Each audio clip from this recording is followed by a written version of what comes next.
Yeah. Peace, bless, love. Give thanks to that man above. You're now rocking with Mr. Uncommon. Hey, yo, what's going on, everybody? It's the Fresh Prince himself, Izzy Finesse. And the one and only Jay Confident. Remember, y'all, when you chefing up in life, when you chefing up your life with experiences, make sure you surround yourself at the table with the right people. Let's go!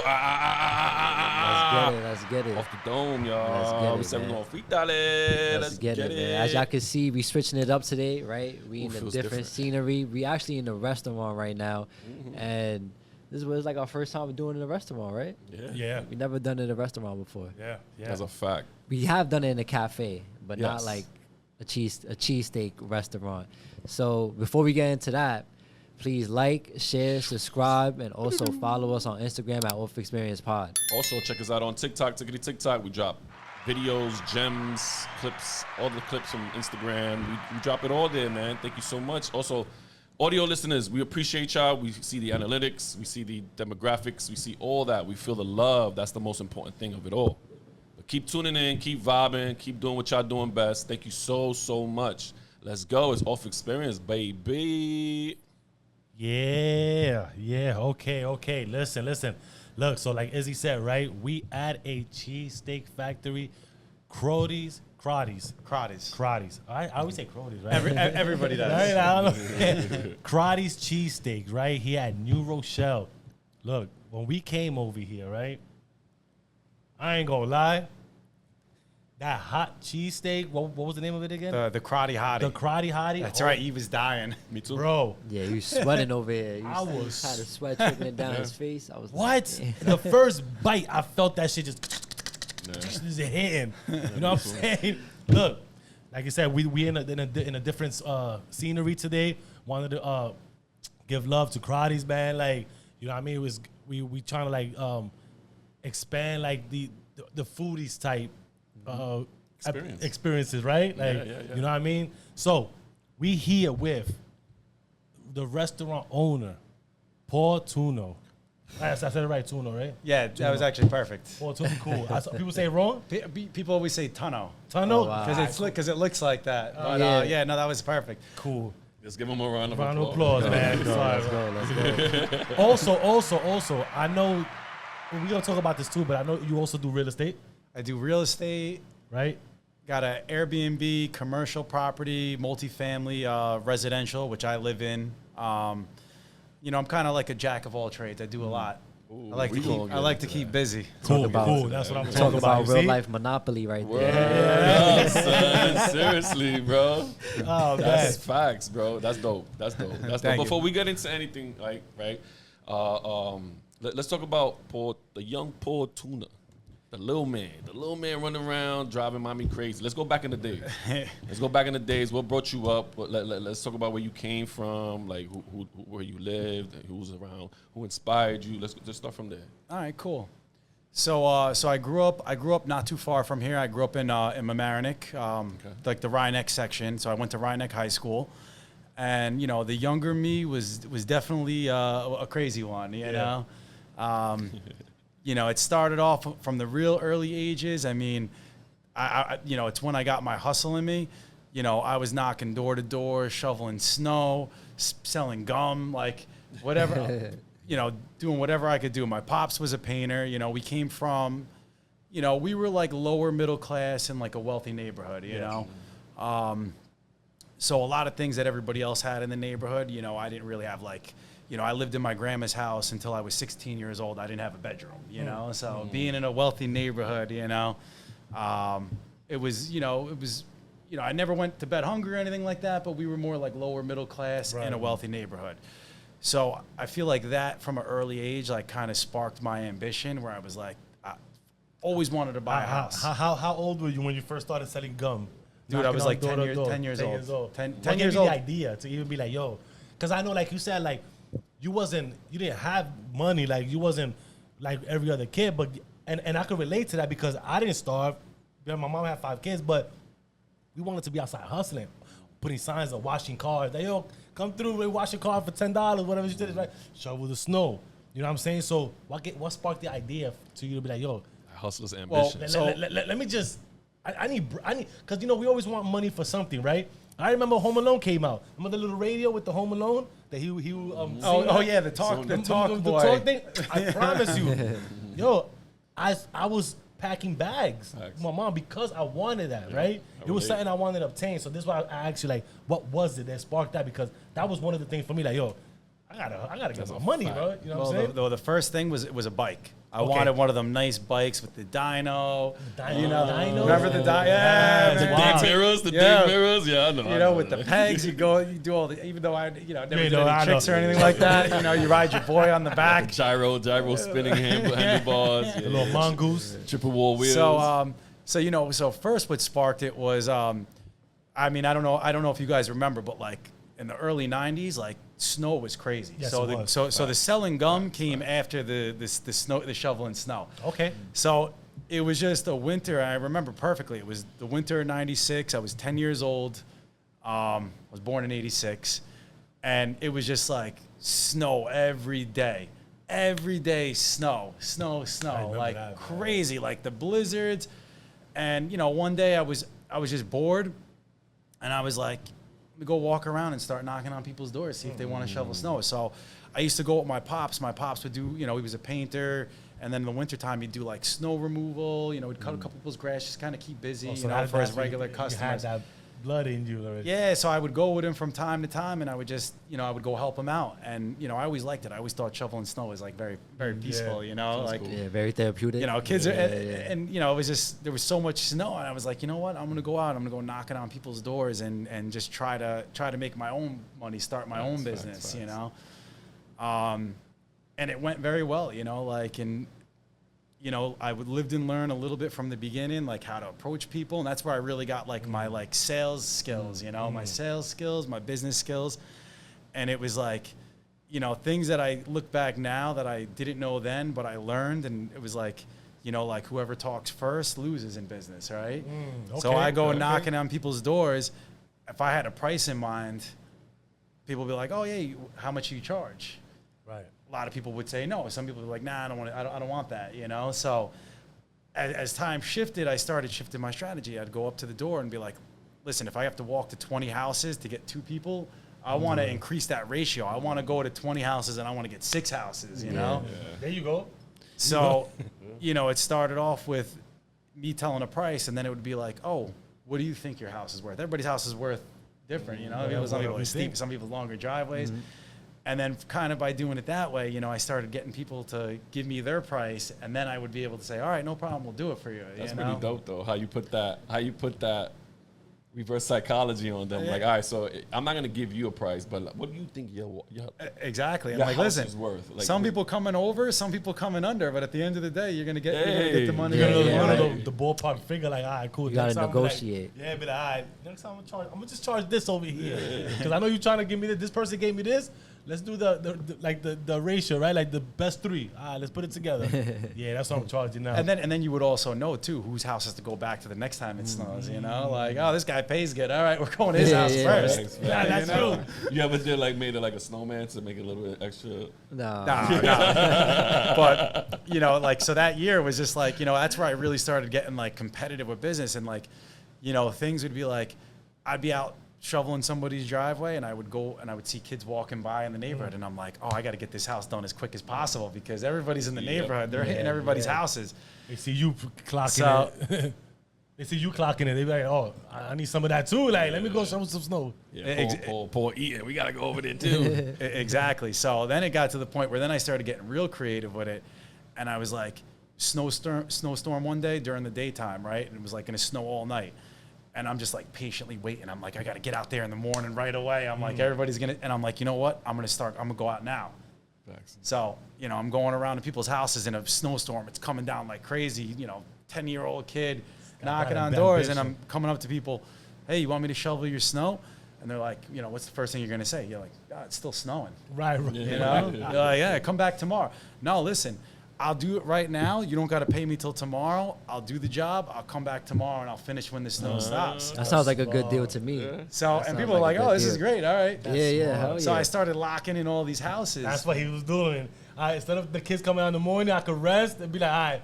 They'd be like, oh no, we got somebody that's gonna do it already. Come do it later. Wow. Exactly. Yeah. So then what I would do is I'd go and lock in all these houses, and then I would start going to kids in the neighborhood. I'd bring my sister along sometimes. I had a friend down the street, James.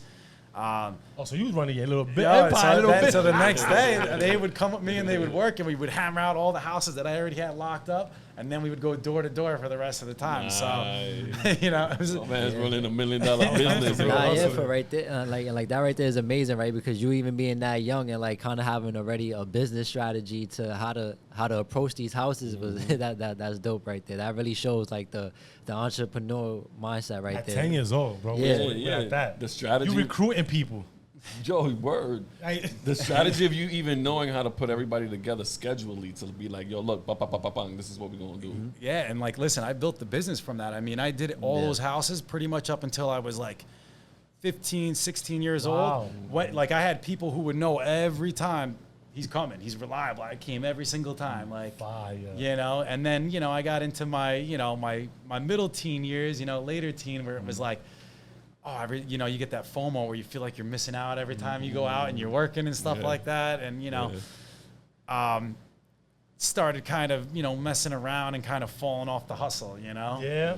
Why? You started like Got comfortable with life. Yeah, it was just like, you know, kind of 15 years old, you already see it, you wanna be outside. Kind of getting lazy, and like, you know, I didn't want to work, and you know, just start partying a little too much, and you know, not taking school serious, cutting classes, you know. So it went from like me in that like hustle mode to me kind of getting lazy, you know, and just wanting to party and have fun, hang out with people, you know, and you know, we were like park kids. We would hang out in parks all the time. Right, you know? right, We were like the kids who you drive by the park, you know, the Applebee's parking lot and see hanging out in, you know, 10-degree weather. Like, Right. you know, these kids got nowhere to go. But we did. We just didn't want to be there. We wanted to be outside and about. That is you true. know? Back in, cause imagine back in the days, you know, yeah, there was TV and all that, but it wasn't too much stuff to do as there is now. I mean, you wanted to be outside. You didn't want to be home. Yeah, it is true. You know, there was no phones. You know, like.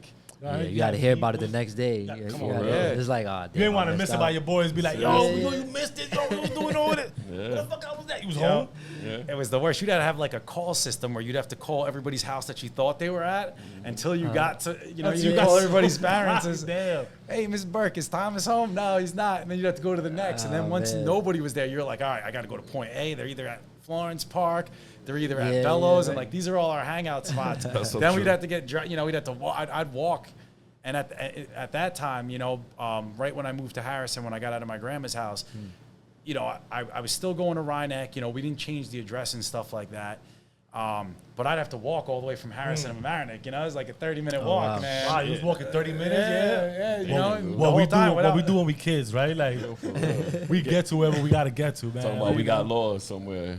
That's the good times, though, man. That's the really good So you times. say you school wasn't for you? Nah, school back then wasn't for me. I was like, you know, I kind of would just do the bare minimum to not go to summer school. Like that was my whole goal in school was do the bare minimum, do not have to go to summer school because now you're really going to be missing out on stuff, you that's a know? fact. Yeah. Damn, now you get labeled differently when you go to Right, summer right. school, though. That's wild. Yeah, man. you're missing out on everything. Everybody's out all day. You got to I went wake summer up school for a early. For a few, like 2 years, I went to summer school. That shit was I horrible. went to summer school one time. That was my freshman year. And can y'all guess what subject it was? For music.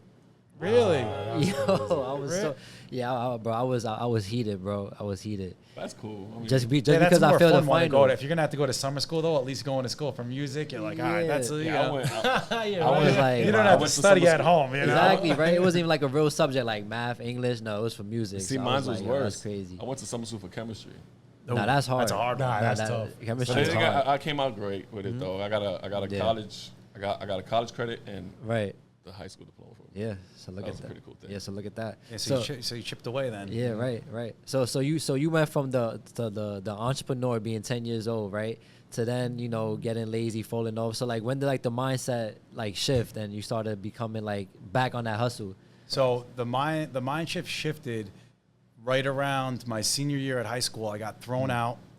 You know, I was always like the class clown. You know, like they looked at me as like the person who was like behind all the bad stuff that happened, Yeah. which they're probably right to a good portion of it. You know, like you guys, We don't see it. We don't see it at the time. I shifted that entrepreneur spirit to more of like, you know, like planning stuff and just doing like stupid pranks and like just laughing and having a good time. Typical shit. And finally it caught up to me my senior year in the school. They found out that I had moved to Harrison.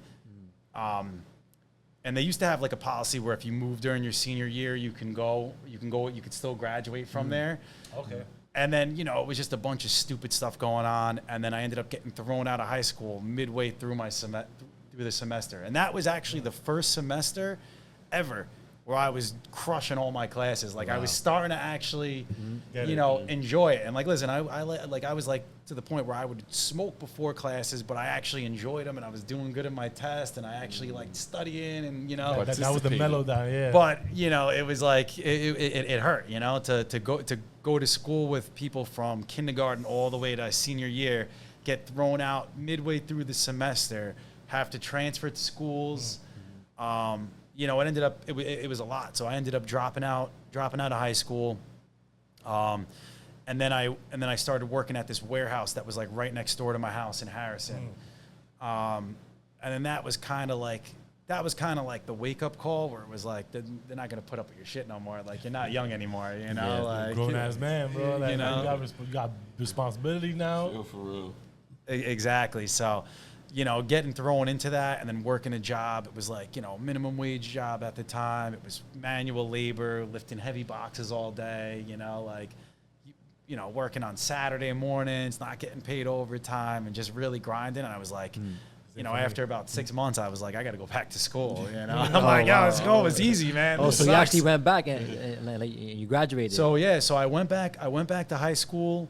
The following year, I started Harrison High School from the beginning, which was great because, like senior year, you don't want to come in midway through a semester, like being the new kid. Like I got to meet all new friends that I still to this day, they're my, very, very tight. So it was a great experience in the end. And then having that time where I was just working and wasn't going to school and starting to make money again and starting to save up, that kind of sparked me up. So then when I went back, for Harrison, when I went back to Harrison, that's when I started working at a pizzeria, delivering pizzas, and like that was like a great hustle. It was part-time, going in at like 5 o'clock, getting out at 10, and like it was just great money. It was a hustle. It was it was a hustle. You'd have days where you killed it. And I was like, all right, this I was really being able to save money again, and I had a bunch. Right before that, I had a bunch of run-ins with the law. And I was kind of on probation and stuff like that. So. You had to calm down. I had to calm down, it was like either that or I was going to end up in jail, basically. That's cool. I mean, you found your route. I mean, you found the peaceful route. Yeah, for sure. I mean, I would have never, I'm going to be honest with you, because growing up, I only thought pizza delivery guys are like Domino's and shit like that. So I would have never thought like my homeboy would be a pizza guy, delivery guy, you know what I'm saying? That's mad random. You know what I'm saying? Like, remember that pizza shop, My Place on 199, right? Like, that's like a community pizza shop, right? Yeah. So you think like the family's son will be the delivery guy, you know what I'm saying? And we would know, yo, Junior got it, you know what I'm saying? But to know that pulled down the block is the delivery guy, that's my homie. It's rare. It was, so the funny thing was that area, so it was a pizzeria called Pizza Gourmet. And that area was our hangout spot. So the Applebee's parking lot was right across the street. Bellows was right across the street from Applebee's. Wow. My boys lived right around the corner. So like we were going into this pizzeria for years from when it opened, and we were just troublemakers. I mean, we used to go in there. We were always messing with the pizza guy. Hired you. Yeah, they ended up hiring. We were always this guy. We always my boy Vinny, man. We were like. Now we love each other, but when from the early days, we were always messing around. We were just pranksters. We were the. That was like a full circle moment right there. Pranking the place from the payphone outside, looking through the window, watching them answer the phone. That's funny. That's funny. No, but before we even move on, right, I gotta ask you a question. The parking lot days, right? Because shit, I used to just chill on the corners, on the block and shit like that, right? But the parking lot, like, I'm curious about that. Like, what happens in the parking lot? Like, what was the most craziest thing you've seen in the parking lot? I mean, dude, we were just causing ruckus. Like, they hated us. Applebee's hated us. The cops were always coming in and stuff like that. We would just be hanging out in groups, waiting outside to go get beer. There was like a little market right next door, so we would go and like watch the dudes coming in. Like, all right, that guy looks like, all right, it's your turn. We'd rotate. Like everybody would have to act. Like, I got it yesterday. You got to get it today. Beers and all that. Yeah. So we would hang out. You would have to ask people like, yo. Yeah, can we'd you have give to me- ask yo. people. That's different. That was straight. So that's what we were doing. That's what we were stuff. doing in the parking Yeah, lot. did some like McLovin type stuff, bro. Exactly. Pretty much. Here's my idea. Pretty much everything that was in movies in the funny. later years was shit we did. Like we could have created Jackass like in the early stages. Like that's what we'd be doing. If we had a camera and we were filming it, you we would were do it. basically Jackass. That's funny. You know. So is it safe to say like that's like more in the suburbs? That Is I it? mean, no, because probably. compare like you say Yeah. you was in the corners and all that. That's more urban stuff. Like, but the parking like I chilling with beers and all that. Just chilling. Basically, that's exactly. what we were- And that's what you said that you see in the movies. Yeah. That's the real type of shit you see in the movies. Like you Dead said, like ass, right. bro. Dead ass, bro. It was probably That like shit was more of fun. a I think suburban. it was fun. Suburban thing, but like because we had all the little pockets of like hangout spots, Right. that we could do, and then we would just get kicked out of one and we'd go to the next, Yeah. and it was just like a revolving door, like a circle. We'd end up in a circle around town, and then finally when we got That's kicked fun. out of the last spot, we were like, all right, we gotta go home. Yo, see, suburban has fun too. Yo, dead ass, bro. I would have never thought. They have like, fun, too. Parking lot parties, man. Shit. Yeah. I remember there was like a power outage one time. You probably remember this. There was like a 3-day power outage. That was in It was probably like the early 2000s. I remember that. 03, I think. 03. It probably was. It was 03. it was right Summer. around. Yeah, it was summer. It was right before I graduated. Yeah, it was probably. You probably nailed it right on because I graduated in. I remember 04. because I started my first company working in elevators, and that shit was. I think he was blackout? He was 2 at that time. Yeah, like The it was blackout. horrible. What? That blackout was crazy. Yo, we was outside with the cars, with the lights. Everybody had meat in their fridge and all that. Everybody brought out the grills. Started grilling like that's it's about to go bad. That's a fact. It's about to go bad. But that was crazy. I remember. So what crazy stuff y'all was doing at that So time? man? that Like- was probably the like we were in that parking lot. I'm telling you, there was probably like 100 people just drinking, partying, and it was like it was so dark out. Like cops were just driving by. Like I'm not even going in there. They're not even- It was like free range. Like yeah. we didn't get too crazy, but we were out there just hanging. But we were we were street kids. We just wanted to be out. Yeah, nah, for sure. So y'all grew, you grew up, you hanging out, everybody going through this crazy stages in their youth and all that, right? Like your business ventures, right? Like this spot, right? We can start off with this one before we move on to the real estate. Like, how do you even? First of all, how do you started making cheesesteaks though? Like, do you like cheesesteaks genuinely, or you just fell into this space? So I absolutely loved Philly cheesesteaks. It was like Okay. my favorite food. Like for all my friends will tell you for years, I always loved Philly cheesesteaks. Okay. What What was the spot to go to? So there was really none good right. in New York. Yeah, like I never really This is why had you had like, to do this one.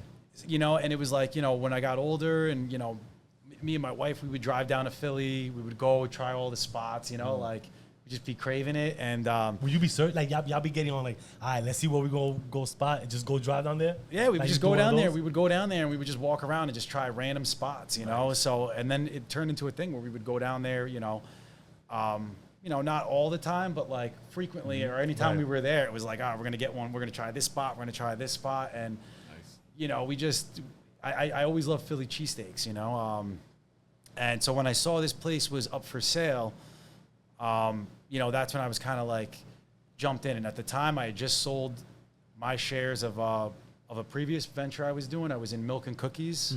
Milk I and don't know if you cookies. guys ever heard of Milk Yeah, I and heard of Cookies. it There's one in before. Mamaroneck. Yeah, I heard of it before. So I helped open up their Stanford location. I was a partner on that store, and one of my boys was one of the owners, and he had a partner, and they kind of brought me in, and I was doing retail management for years. When I graduated college, I ran a CVS, general manager at CVS for about 6 years, and I kind of got tired of that, and I was like, all right, let me go to another retail store and see, is it just CVS that I wasn't liking, or maybe I just don't like retail in general. I mean, shit, that's a good fucking way to see that, right? Like, Testing let the me go waters. to another retail. So then I went over to Michael's, the arts Okay, and crafts yeah. store, and it was very similar. It was all the same. It was like, listen, I love the experience. CVS made me who I am today. One of the They are a great company to work for, very hard company to work for, but they 100% make you stronger. Right. And the upper management there was just phenomenal. Like I'm still close with my bosses and stuff like that. Like great bosses. Yeah. Horrible corporate structure. Hard when it goes above, the area vice presidents and stuff like that. They're just way far out of it. They don't know what's going on in the day to day. You know, They're too far. They're too out of Pushing tune. pencils and papers and all that. Exactly. They don't really know what's on. They're not boot to ground. Analytic type numbers type stuff. Right? Like, if anything. And it was a great company to work for because it was tough. Like it was a very tough place. Like you had to be in your A game 24/7. And I think, having that experience is what made me, be able to make this place successful. Because when I bought into this place, I came in right when the ship was sinking.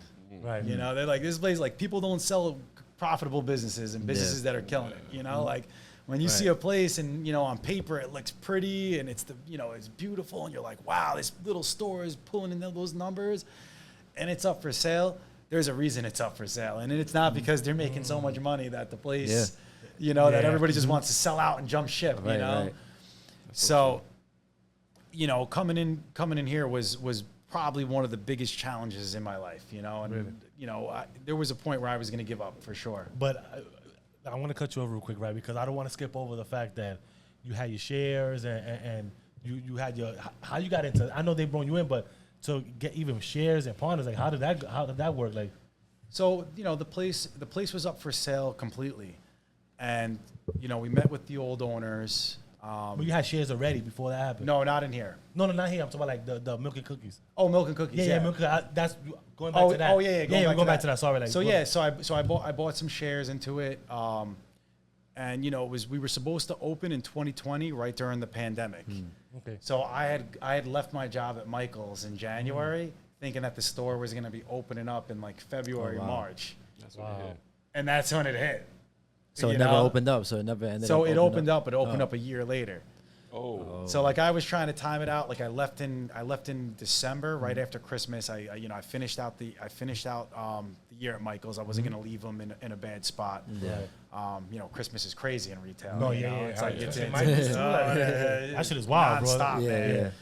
Yeah. So I left in January with the store, planning to open in February, and I was like, all right, I'll take take a month or two off, get to relax a little bit, and then jump into that. And then COVID hit, and we didn't end up opening for a year later. So prior to that, right? Like, did you have like any history or knowledge about like the restaurant business? Or retail. So I had, You just had retail. so I basically went in a big circle. So back in the day when I used to work at the pizzeria, right after I graduated high school, I didn't want to do college right away. I was like, you know what, it's not for me. So I started working at a deli full time and the pizzeria. So that's when I really started grinding. So like I would work at the deli. I would work at the deli 40 hours a week, work at the pizzeria, 20 hours a week plus any shifts where people called out. And, I got a lot of my knowledge from working at this deli. It was one of my boys to this day. Very, very, business savvy, very knowledgeable about real estate. And I kind of watched this guy live his life, and I took a lot from him, like buying a multifamily home, like that's what he did. He would, he fixed up his apartment downstairs on the first floor, rented out the whole house to pay his mortgage, lived for free, ran the deli for years. So he just lived comfortably. Exactly. So that's where I got my food background. I did that pretty much for about 9 years. Oh, wow. Full time, I did 4 years. You worked those two jobs for I worked 9 years? Well, I worked those 2 jobs for 9 years, Jesus. but full time for 4 years while I wasn't going to school. And then finally, after 4 years of right after graduating high school, of being full time, working like 60 hours a week, I was like, I saved up a nice amount of money. I was in a good spot. I was like, you know what? I need to get to the next level. So that's where I went to college. And, I started off at community college. You know what you was going for? Like, I did business administration because I always liked business. Going back in time, I probably would have did something different because I always was natural at business. I should have got a degree in something that I wasn't. You thought it made sense at the time. Yeah. Because I think we all go for business administration. When, Yeah, right. You know what I'm saying? I went to one semester. I'm not gonna lie, right? So I get it. you know, and it's great because listen, it teaches you a lot of things you don't think about, and like, you know, I use a lot of that stuff today, you know, like maybe subconsciously, like you don't think you do, but it's there, you know, all about the marketing and, you know, accounting, all this stuff, like it all goes into play every day. So, you know, I started college around like 2009, 2008, around there actually, and then I cut down to part-time at each job. Okay. So the whole time I was doing college, I was working at the deli still, and I was working at the pizzeria part-time, you know, so I was grinding. Nice. Damn, I ain't gonna lie, man. Like, you know, I want to ask you a question, right? Because you was grinding, but there's a saying, right? I know you saying it, right? Like, right, you never see anybody get rich having 2 jobs. Have you heard that? So I feel like I have. I feel like one of my professors actually told me that because it was a finance class, and they were talking about like saving money, and I'm like, that's one thing that I did very well, and I'm like, how I did it was with those 2 jobs. I mean, one job, I saved every single penny from that job. And then the pizza money was my spending money because that was like good money. You know, I could go work 5 hours, make $150, $200 back then. Yeah, there was nights where I was killing it. There was nights like Halloween, I would do like $400 or $500. Yeah, that's crazy. Go deliver pizza, man. There's nothing wrong with the shit. But at that time, you were living with. So I was living with my pops. And that was one of his things. Like, get a job, save your money. You know, like we moved out of my grandma's, and he's like, listen, I'm not going to charge you rent. Boom. But if I see you spending money on stupid shit, then I'm gonna start charging you rent. So you better save all your money. You know what I'm saying? You got money saved? Yeah, look. Mind you, I got another job. I'm spending that money. Yeah. So, you know, but I never bought like, you know, I spent that money was just spending on like, you know, stuff that I needed. And then I would just save every penny from the one job. So like I was able to save up money pretty quickly. And then, you know, I was like, all right, I'm in a good spot. I could drop down to part-time at each job, go to school, get my shit. And, you know, I remember, like, being all nervous about it. I'm like this older kid going to Westchester Community College, going in. Mine, there's older people there. Yeah, you know, there was, you know, and it was just like, can I do it? You know, it was like, can I juggle 2 jobs, go to school, actually get good grades, you know? And, you know, I had that really hard work ethic. So it just related right over to school. So it was like I was always studying. Never missed one class in all 4 years of college. Wow. Not one class. Never came in one late assignment. One late assignment. Like, I was crazy, man. Like, I would not miss a class. Like, I would get so much anxiety from missing it. I'm like, I can't do it. You know, and after the first semester, like, I get the report card, I get my grades, and I'm just like, dude, I had a freaking straight A's in all my classes. And I was like, all right, you know what? Maybe school was for me. I didn't think it was the whole time. You didn't even tap in. Because I never applied myself, you know? Even with that, right? Like, because you know people watching and they would like to go through with the same thing you went through with school and stuff like that. But what was like the toughest thing you went through with all those straight A's and stuff? Like, what was the like? Sacrifice. Oh shit. Sacrifice. The boys going to Atlantic City on the weekend. I mean, I remember one time I went to Atlantic City for a birthday party. I woke up at like 6 o'clock in the morning, drove home because I had to do work for school. Nice. Sunday, because like listen, time management for me, that's where I really learned my time management, and I was able to be successful with it. So I would always schedule my classes Monday to Thursday. I'd work, you know, 2 nights at the pizzeria during school, and then on Friday and Saturday I'd work full time at the deli. I would not full time at the deli, but I work full days at the deli, and then I'd work one weekend night at the pizzeria. Yeah. So I was always good. So I had like my schedule. Like Sundays was like my day where I didn't work, and I always had to get my stuff done. But like I had to sacrifice, man. Like, you know, there'd be nights I had to leave the bar at 1 o'clock and go home to study because I'm like, you know, I was like a guy that had to study bits and pieces. Like my memory wasn't the best, you know. Like I had to study an hour here, 20 minutes here, an hour there. Otherwise, I didn't absorb anything. Right, you know? Time is everything too. Like time is really the essence. So you say sacrifice, time, and like and also you said that your father just told you to get a job, right, and then to save your money. So like, when was like the first time you actually invested your money into like starting up something that was like new to you, like say like with this business? So the first, real estate, well, the first thing, real estate was the first thing. Real estate, okay. Real estate was the first thing, and you know, like I said, I got a lot of knowledge about like, so like the saving money really came early. When my boss at the deli was getting ready to buy a house, and I started asking questions like things I don't know about, like how much you got to put down. You know, questions that like some people wouldn't be comfortable about talking with, you know, but like he was cool. And when he told me that, you know, he had to put $100,000 down, I was like, I was like, you had to save $100,000 to buy this house. And that was like the wake up call. It was like, shit, if I want to own a home, you know, It's like, gonna be that I need much. to make It's some gonna be serious cuts and really budget my shit accordingly. Facts. You know, So true. and, you know, so it was just like saving. So the first investment was I was working at CVS. I just got promoted to store manager. I met my wife, you know, at CVS, and, you know, I started casually looking for properties. You know, first it was going to just do my own thing and just do like a condo, just something small, something cheap that I could afford, you know.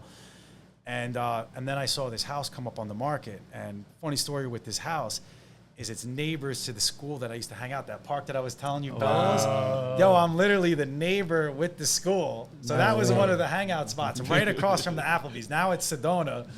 But full circle, Pizza Gourmet's right back around the corner, you know, like. That's funny. So I'm literally bought the house right in my neighborhood where I He grew said, I'm up. gonna buy this house. I'm gonna buy the house right next to the school, the parking lot that we live in, that we chill at. You know, That's see everybody being raised up in there from little kids. That's dope, though. You know, so that was really the first time that I ever invested into anything. So what you bought? You invested like, what was your first purchase? So it was it's a multi-family Multi? home, and I literally took my boy's playbook. I live on the first floor, rent out the whole upstairs of the house. You know, it's 2 floors, 3 bedrooms, 2 bathrooms up top. So I rent that out. That covers, you know, that covers my mortgage, and then I'm living for free. So like that's where another thing where, you know, I've been so successful is because I've been living for free for Yeah. you know what I'm saying? Basically, Like, if yeah. Yeah, but you cut put that- yourself in that position, so that was a smart move right there. and it all comes with those sacrifices. You know, I missed out on a lot of fun stuff. You know, like once I got over that, like when I was 15 and 16, I didn't want to miss out on anything. And once I got over that, like I don't care, I'm not missing out on anything. You know, certain times I'll come, certain times I can't. You know, like whatever. And once I got myself out of that mindset, and I was like, you know what? I'm still gonna get to do fun stuff. I'm not gonna be around hanging out 24/7, but you know, I'm gonna be able to get my stuff done and kind of pick and choose. You see what you just said right now? Like, you switch that mindset to, oh, I'm not gonna miss out on nothing, right? Let me just continue to come over here. You know already that what am I really doing? Just hanging out, just chilling, drinking, like whatever. Am I being productive doing that, right? So at some point when that hit, it was like, all right, cool. I'm not missing out on it. And looking now, right?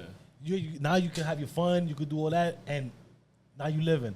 While everybody else, I'm not saying I don't know these people personally, but just in those type of sceneries, everybody else that doesn't do that ain't in the same position, right? And it kind of, you know, not that it sucks. It's just that's the choice they made. And listen, like everybody in my crew all ended up being successful and stuff like that. So look, you know? okay, there you go. They all, you know, like everybody like worked. It was just, you know, like I made that sacrifice to get, you know, like that property first. You know, like I wanted that property. Like all my life, that hard work was for that property.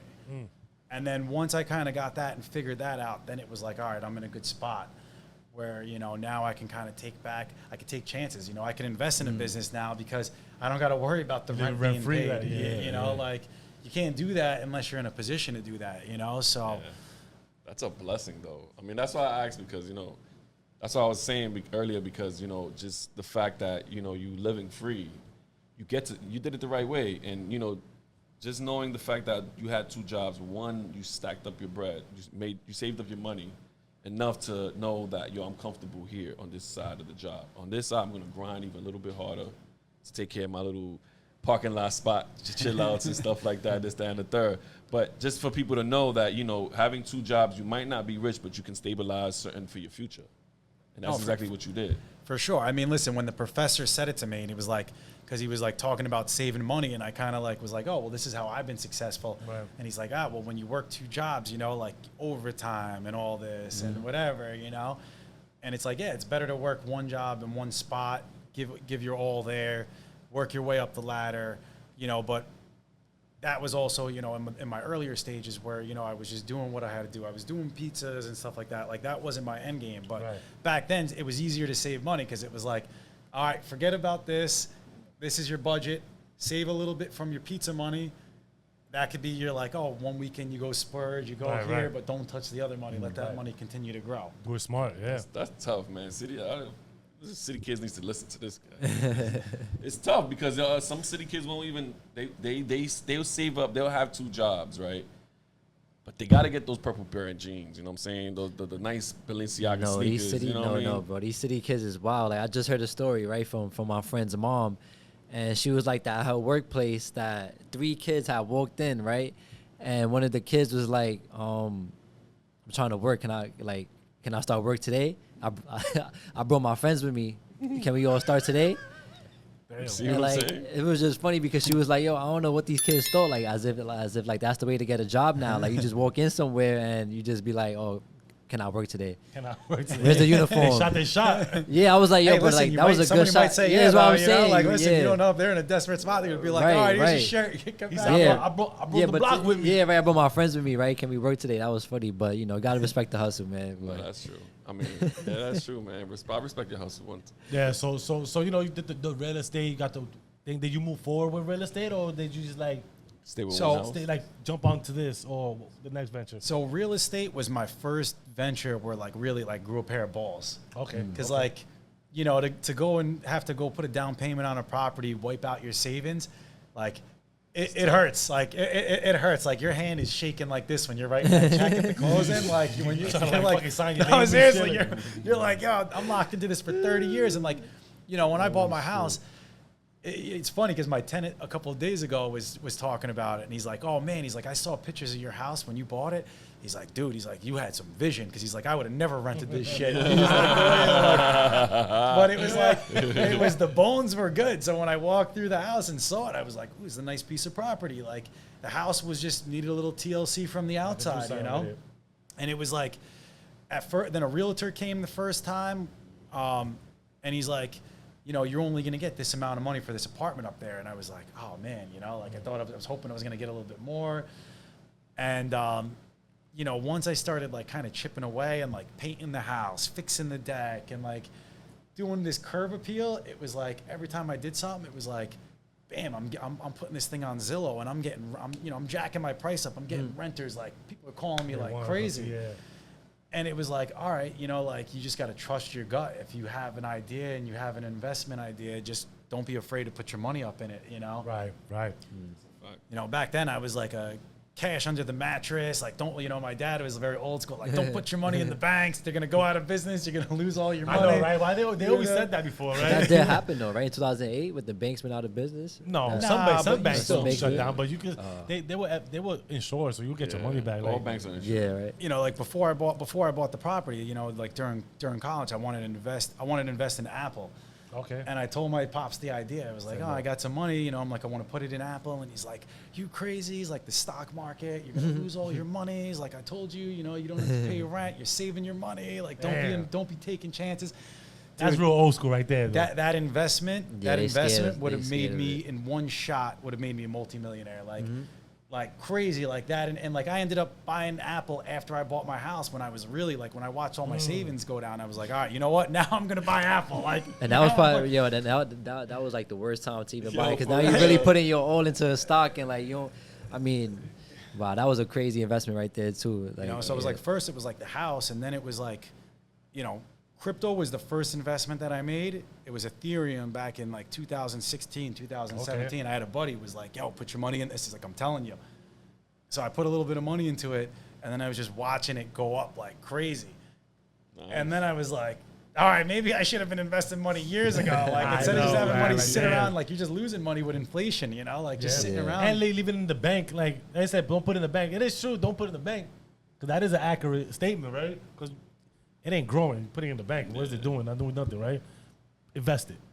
Well, I was over, like I never listened to him that way. I always put it in the bank anyway. 'Cause That's- I'm yeah, like, yeah. I'm like, right. it's That was the most insured. They're going to convenient. cover it. You So know, so like for anybody that's trying to get into like the restaurant business, right? Like, what's the blueprint that like you'll lay out for them, and like, you know, like the do's and don'ts of getting into a restaurant business? Especially this one that you said it was in the brink of closing. Yeah, so we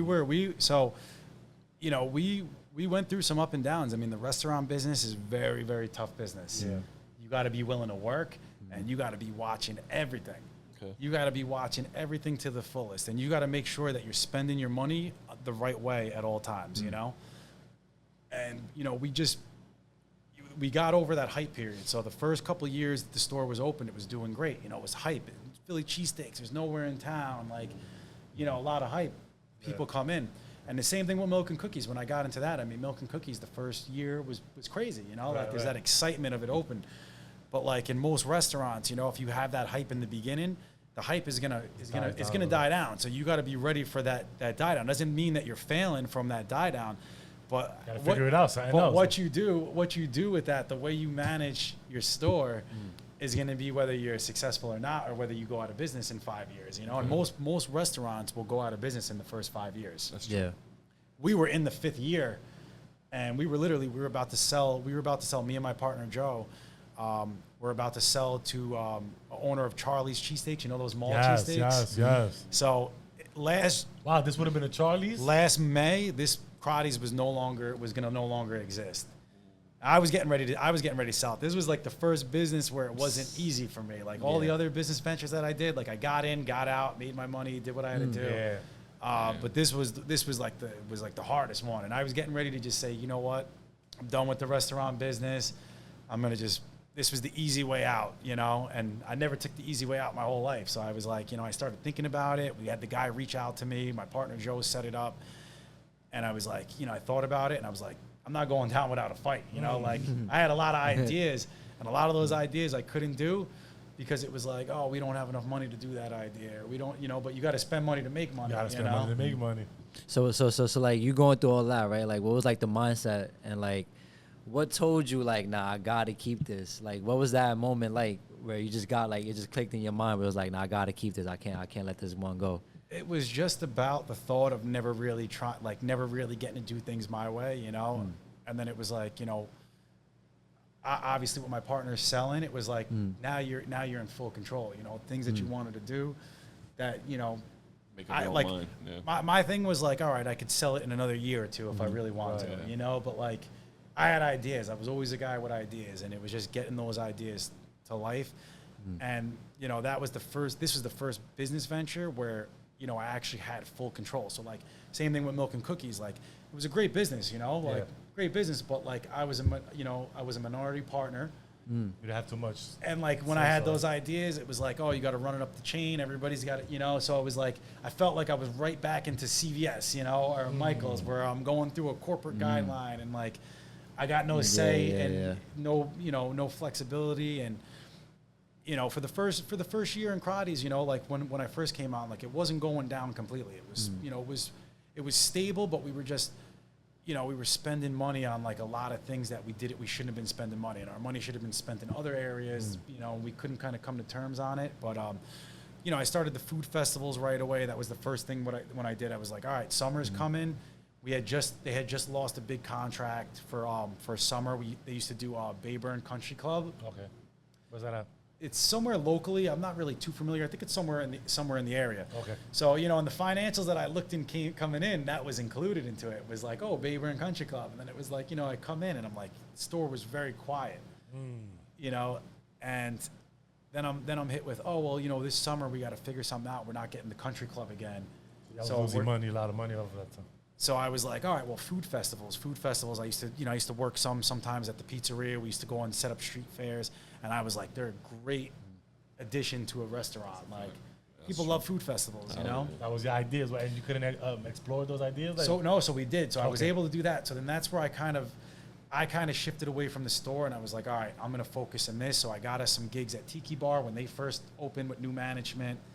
We started doing festivals at Playland. We started doing festivals in Silver Lake. We started doing festivals at Rye Beach. Okay. So that kind of like saved the summer. Yeah, got you. You know? Yeah, But I know. And then like, sorry to cut you off. No, but you're like good. I know like a couple like media platforms like y'all guys was also on too, like Fox 5, right? Yeah, so we were, you know, in the early stages, we were everywhere. And I mean, listen, we had a great product from the beginning. You know, great marketing. My partner, Lindsay's daughter, did a great job with the marketing.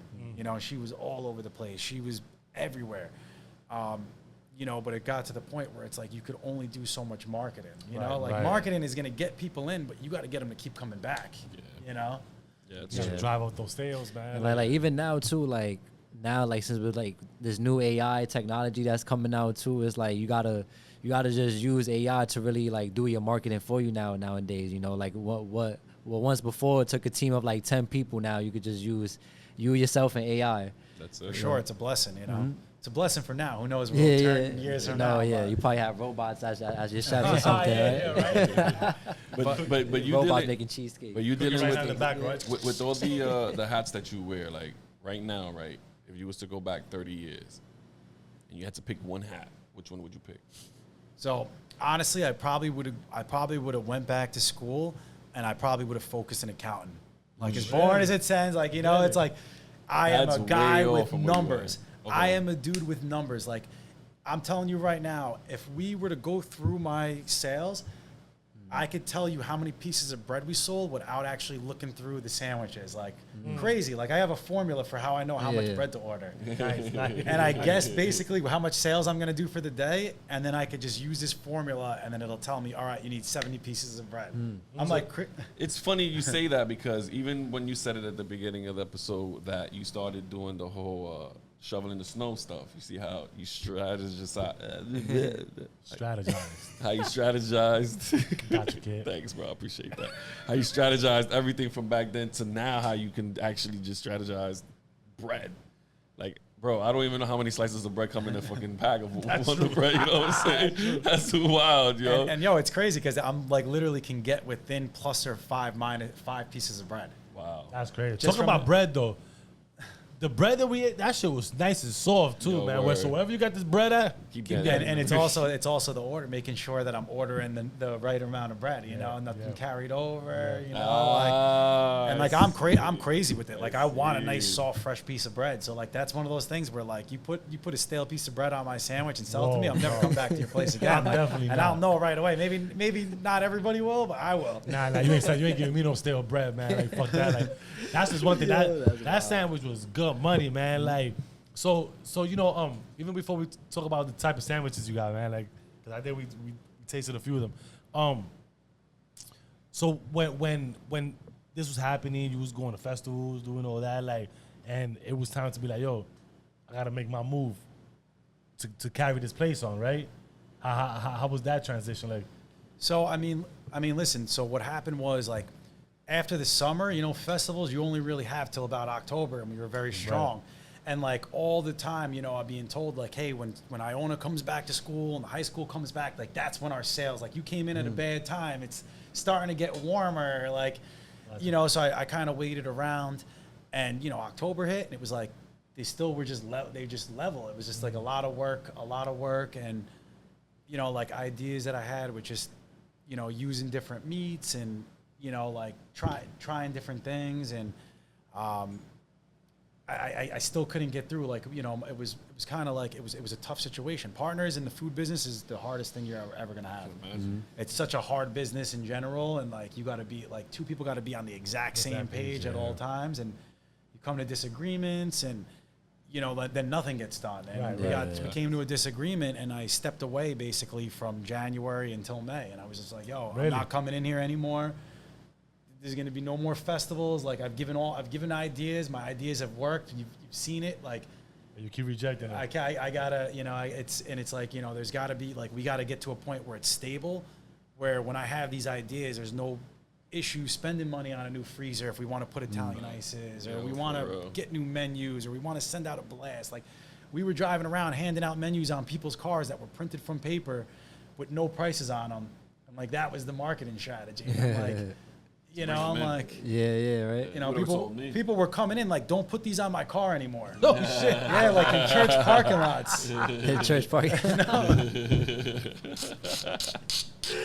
Yo, how you come into the store to be like, yo, do not put these on my car, Yo, bro. that's hilarious. That's funny. Hey, you hear it? You want to try one of my cheesesteaks? Yeah, right. Yeah. You're Right. like, What's your favorite one? Like your favorite cheesesteak So out of like the my- whole menu. My favorite one, I want to try the regular one. I ain't gonna lie. the traditional. The traditional. The yeah. traditional is the most popular. Me, I've never been a cheese whiz guy, so it's funny. My wife likes the cheese whiz. glad you say that. I'm a provolone guy. I love On provolone. cheesesteaks. On cheesesteaks. On Yeah. cheese, Provolone. I'm glad you said that. We was having a discussion about that. Like, damn, cheese whiz. Like that's some like throwback cheese.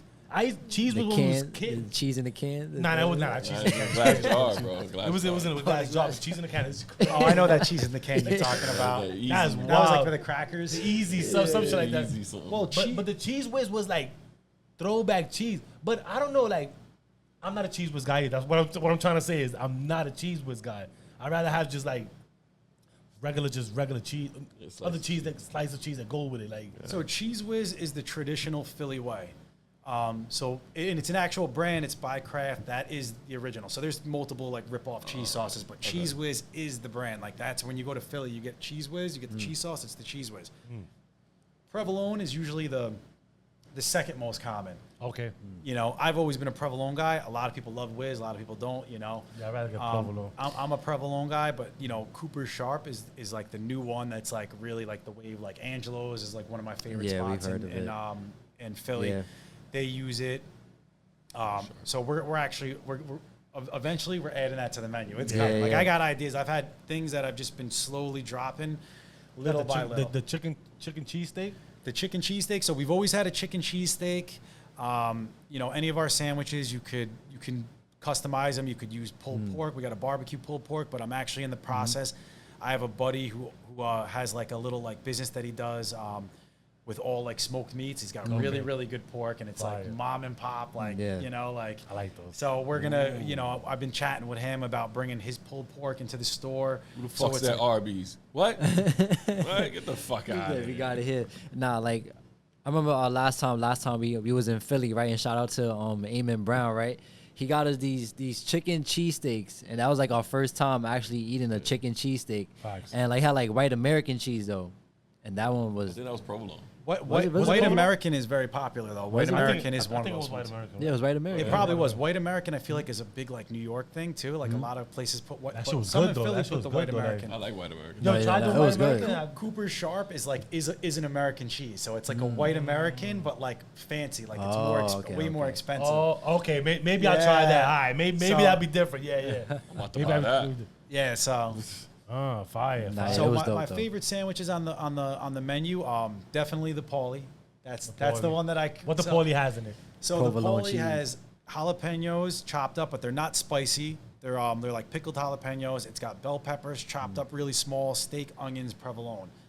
And okay. you know how that sandwich came into play was working the food festivals. People would come up to me on the grill and be like, "Just make me however you like it." So I started, you know, back then we didn't dice our peppers. They were like big chunks. So like, if somebody comes up to me and like, "Yo, make it the way you like it," I'm gonna make it the way I like it. So I would take the peppers and chop them up really small. And then, you know, it started catching on. Like people were coming in here. I wasn't working the store. I was just like the festival guy Right. and parties. And I'd get calls from the staff like, "Oh, this guy's in here. He said you made him a sandwich at the festival." He's like, "What was it?" So then we didn't have a name, you know? Oh shit! Now I just wow. Oh, OD. Yeah, she went, Yo, it's I fun know. to block though. I know you came Yeah, back. it landed you came right back, here. though. You came back. So I that's just, it's you a know, sandwich. it just, I just caught on that was your name. It's a So sandwich. it's funny though. It's funny though. So it actually wasn't named after me. Oh, it wasn't. It was well, you know, it was like I didn't have a name for it, and you know, I like the whole Philly like Rocky. So we have a Rocky sandwich. Holy. So one time we were doing a festival. We were doing a festival for Italian festival in Silver Lake, and that's where it came up with the name. So it was like the traditionals are one of our. So for that one, no, we didn't even put the traditional on. We did the Paulie, the Rocky, and the Adrian. You know, and it stuck. It stuck. It was That's Italian. funny. I The can see it Adrian. too. The Adrian's not on there, but that's going to The be Paulie coming. and the Rocky's That's on going to there. be coming because Yeah, that one has yeah. American cheese on it. You see the Rocky, I mess with that one. It's basically like a cheesesteak parm. Okay, yeah, the mozzarella that sounds cheese, good. caramelized And- onions, homemade your marinara sauce. Yeah, we make the cheese- marinara from yeah, scratch, see? and it's I good. fuck with that It's one. my grandma's recipe. Oh yeah, you know, see, grandma's recipe. So we started making our own home. Before when we first came in, it was just like, you know, marinara that we would buy, and I was just like, I can't put this on. I'm like, I can't put this on. I'm like, this is disrespectful. Yeah, Facts. for real, for That's real. how I feel with my Alfredo sauce. I make my shit from scratch. I do not buy it from the jar. Yeah, you gotta make from scratch. It's just different. You got your own Taste. twist to it. You got your taste to it. You got your ingredients to it. Facts. Like all that commercialized stuff, it be different. Yeah. You do say your own. It's your own taste. Like It tastes okay, like the this jar. different. It's not like It's your own sauce. it's your own sauce, man. It's not like everybody else's sauce. Yeah, right. But the Rocky's a great sandwich, you know. And Rocky. it's basically like in the end, it's like a meatball parm because like the meat like kind of clumps together when you put the marinara on it. It's got the onions in it. Nah, y'all definitely gotta come over here too. Come check us out, Crotty's, man, for sure, man. Shit. But now that we talking about the cheesesteaks, right? So I can't say which is my favorite because I did try the spicy one And the hot dog one too. and the hot dog one, the Philly. Oh, you Philly came in chili? with the Walters collab, yeah. Chili with Philly? the glizzy Collab, chili yeah. Philly. Yeah, the Glizzy glizzy chili Philly. That one was good. That one was good too. That was good. That one was good too. Yeah, yeah. But that other cheesesteak, oh man. The jalapeno one. Oh, the Crotty yeah, Hottie. Yeah, the Yeah, Crotty the Hottie. Crotty Hottie opened up doors. And That shit had me. That shit had me sweating. What? Yeah. As soon as I took the first bite, I felt like the Me sweat was too. going. I mean, Ruma, I lost like 2 pounds as soon as. Yeah, for real. So we made that one because a woman came in one night and she's like, I love my sandwich spicy. Make it as spicy as you could possibly make it.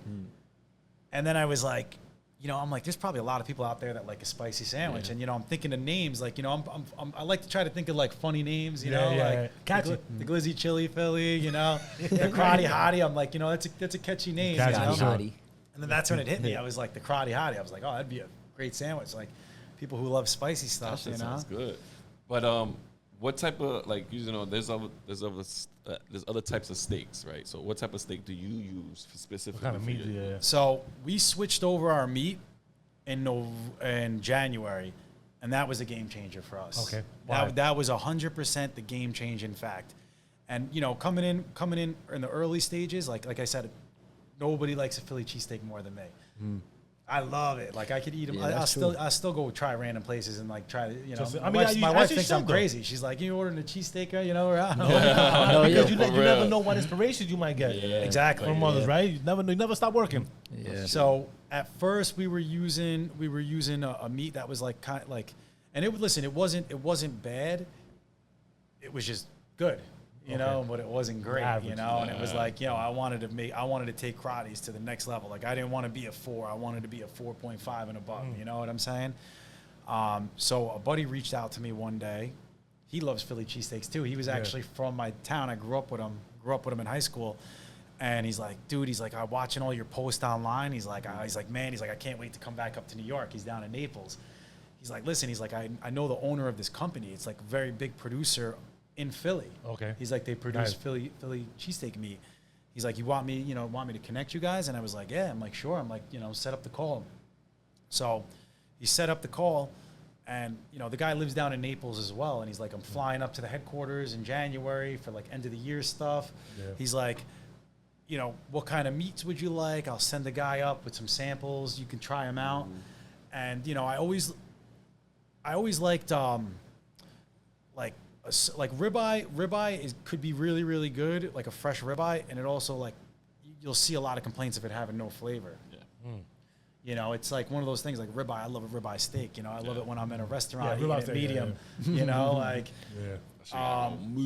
So we tried some samples. We tried a bunch of samples, and you know, we went with like, you know, he recommended, he was like, go with a sirloin ribeye blend. You kind of get the best of everything. You know, the texture. You get a little bit of the, you know, it's not a fatty cut, but you get all the flavors and everything like that. So we tried it, and you know, we loved it. And it was like, you know, great flavor in the meat. And, you know, you don't really season the meat much with Philly cheesesteaks, you know? Like, most of the flavor comes from, like, the onions and all the stuff that you're adding. You're not supposed to really salt it. Salt in the meat can dry the meat up. Or it could, you know, and then when you put cheese whiz on, it could be too salty. So, like, we have spices that we put in, but they don't have salt in them. You know? Okay. So, you know, we tried this meat.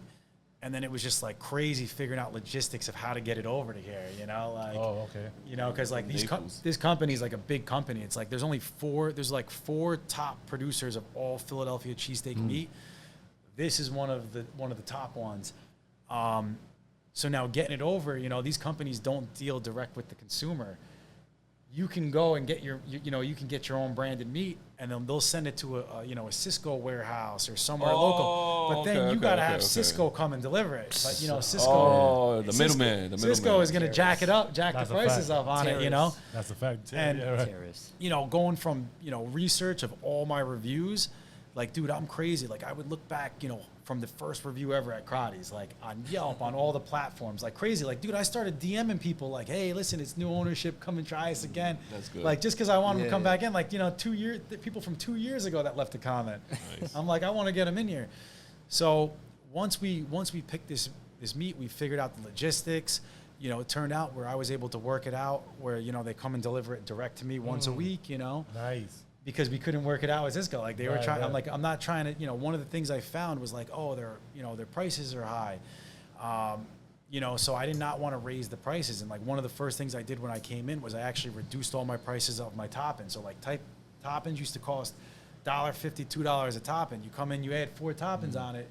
Yeah, You know, so like I reduced the price of the toppings. I reduced the prices of the build your own, you know.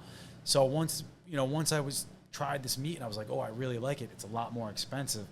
I don't want to raise the prices. Like I'm not doing that to my customers. Like I'm trying to keep it, you know, better here. quality, you know. I want better quality. I want to justify the price point that we're at.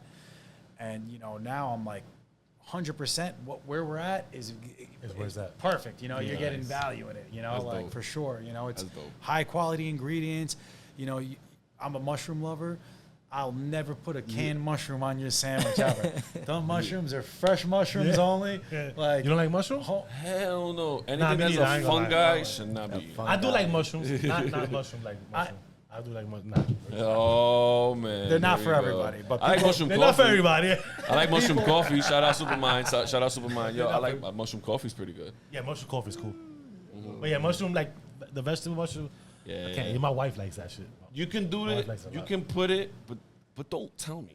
Yeah. Like don't, yo, Josh, you don't- 'cause you know Josh. it's I a put, mental yo, thing. I It put is. It definitely is. peppers, onions, mushroom. I'm no. I'm gonna be in there like this. Imagine crushing the mushroom like real small pieces. That's You won't even taste okay. it. I won't even. Well, taste that's it. what we started when we first started using like, you know, the fresh mushrooms from a local supplier. We were like, all right, we chop up the peppers. Let's chop up everything. Don't do it with the mushrooms because then people say that they didn't get the mushrooms on the sandwich. So that's funny because I had one bad Gotcha. review where it was like, he's like these slimy ones didn't put the mushrooms on the sandwich. Mushroom. Now I got a 1 star for it, and I'm like, I'm the one that made the sandwich. I knew the mushrooms were Yeah, in it. yeah. That's funny. That's funny. That's dope though. So it was going out, you know, this going out of business. You bought your share, or you bought your partner out, right? You own it outright, right? You got the meats, you know, better quality, calling the people back. Where do you see Crotty's going in the next 5 years? Being that every 5 years, I would say the first 5, then the next 5 with your ideas and everything. So 100% this is going to be a chain. We're going to open up multiple locations. Right now, you know, that was one of the things that we were trying to do before. You know, me and my partner Joe and Lindsay, we were trying to open up other locations. But my whole thing was like, we got to get everything in order over here before we start opening up other stores. You can't go and have this store with Rocky, and then you're opening another store. That store is killing it. It's covering up over this store is losing, and it's like now you're managing 2 stores. Right. So like, you know, now it's like I think we're in a comfortable spot here, where, you know, it's just like clockwork. Like I have a great team in place. I made a bunch of good hires over the last like 6 months. Systems in place. I think now I'm at the point where I could start looking at other locations, you know? Nice. Where's your, maybe a spoiler, I don't know if you have any ideas, but maybe it's exclusive here. Do you have a spot in mind that you would like to open up? Yeah, the Bronx. Like the dream. You know, like the spot. Bronx, you know? So- that's just Like your dream spot, because you know you got like these nice little locations in Manhattan and stuff like that. Yeah, well, yeah, right. No, this was here I would already. never. I would So, never go to Manhattan. Please don't. It's like It is- listen, it's way too crazy expensive. over there. Crazy expensive. You know how many cheesesteaks you got to sell to pay $20,000 Yeah, a month? no, in please rent? For real. don't. Please don't, yeah. You Stay up here. You would lose count of the bread, bro. Yeah, I would still know. That was a challenge right there. Yeah.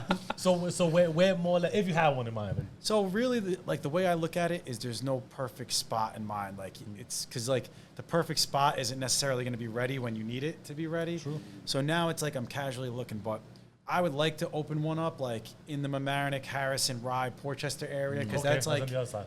it's, you know, it's about 15, 20 minutes away from here. You know, it's still kind of close enough to my house where I could be in both spots at any time, you know, if needed. Yeah. Convenience.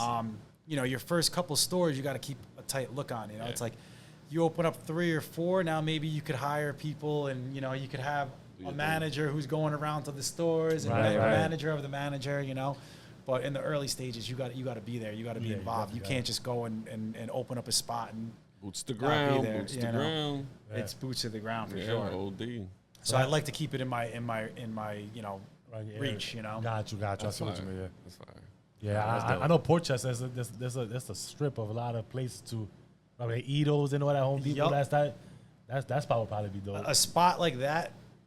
It would be perfect, like something anywhere, like in a shopping center, if I can find something, because I want it where you just drive up, at any time you're like craving us, you're gonna get a parking spot, you're gonna walk in, nice dining area. I will agree with that. That's me.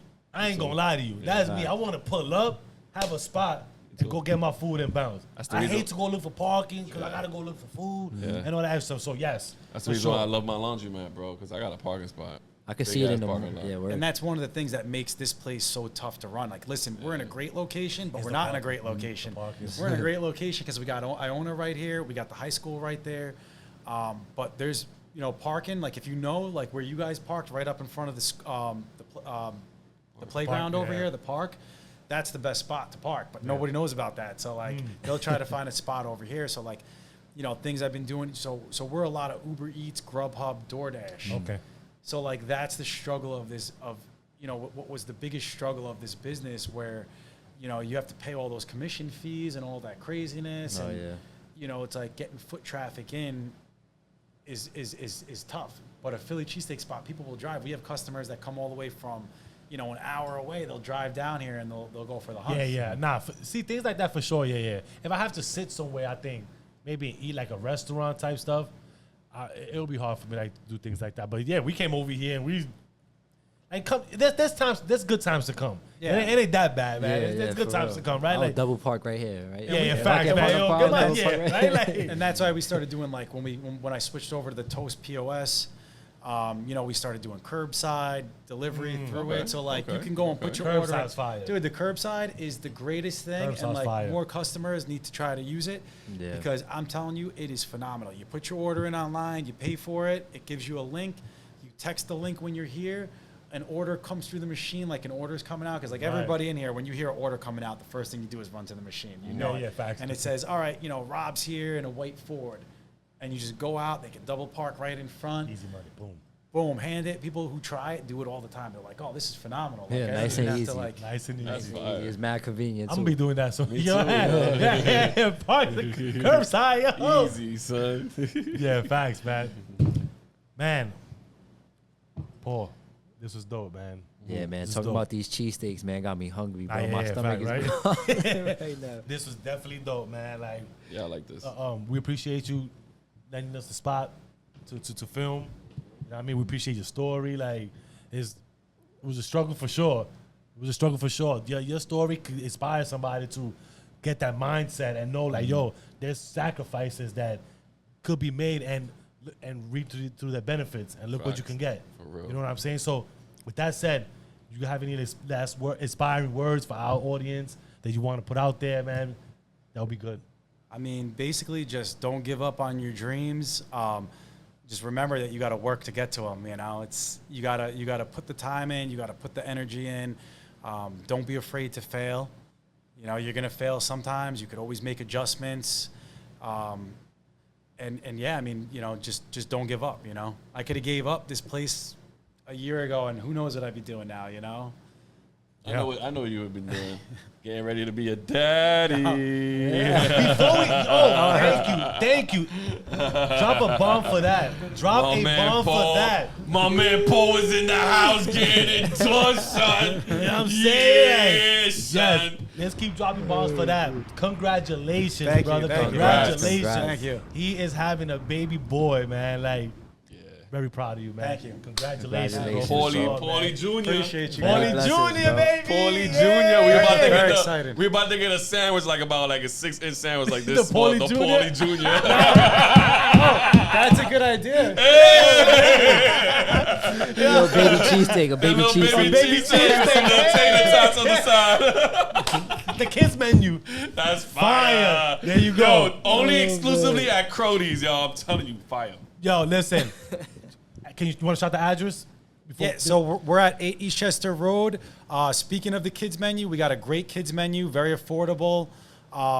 We got burgers, cheesesteaks. Our burgers are actually made out of our steak meat.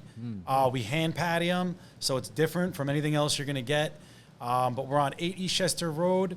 Parking could be a little bit tough, but just park right in front of Huguenot Park. It's a quick walk over. Curbside. Use our curbside. Use our delivery service. We're right next to Iona. We got we got some bars and restaurants. You know, we're in a fun area, so Yes, come by, sir. check us out. And you got some benches too in the park right there. You guys, you know. We got milkshakes. Bring All a that. blanket, eat the Crotty steak sandwich at the park. Summertime is that'd be coming, nice. y'all. That'd be fire. That's nice, right? Put the little blanket with the picnic thing. Sandwich. Yep. That's fire, man. Hey, listen. Come to Crotty's, man. You won't be disappointed. With that said, peace, bless, love. Give thanks to that man above. Live, love, prosper, y'all. All right, peace, y'all. Thanks everybody. Thank you guys. Anytime. Yeah.